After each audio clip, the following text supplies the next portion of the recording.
le chest press assis. Sur ce chest press assis, on va le faire en pronation. Il faut commencer par régler le siège. Ici, tu as la petite goupille, ça te permet d'avancer ou de reculer le siège. Recule-le à fond, c'est vraiment le plus logique. Et fais en sorte que ta poitrine soit au niveau de l'angle. Là, tu vois ici, moi je suis bien. Généralement, siège à 4, c'est bien pour moi. Généralement, 4, 5, c'est correct. Ensuite, on va le prendre en pronation. Là, ici, tu vois, par exemple, sur cette pronation, elle est plus correcte. Moi, en prise neutre, elle était bonne. En prise pronation, elle l'est plus. Donc, je vais devoir me remonter un petit peu. Et là, tu vois, hop, hop, mon coude est un tout petit peu au-dessus. Je serais mieux avec un 5 sur celui-là. Voilà, parfait. Les 5 ici. Je baisse mes épaules, poitrine sortie. Position développé couché classique.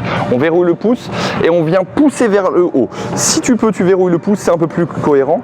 On inspire, on descend les coudes vers le bas et on expire. Toujours les coudes et l'avant-bras dans l'axe de travail. Et on repart. Si tu n'es pas dans l'axe de travail, tu vas vouloir monter tes coudes. Moi, je veux pas que tu montes tes coudes. Je veux que tu les descendes pour les repousser. Voilà. Et tu es dans l'axe de travail, généralement le 5 est mieux.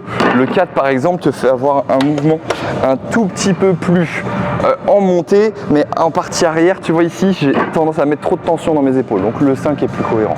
Voilà à ton réglage, on se met un tout petit peu plus haut qu'en prise neutre pour avoir les mains au niveau de la poitrine, alors qu'en neutre, le main au niveau de la poitrine, ça serait un 4. Voilà pour celui-là.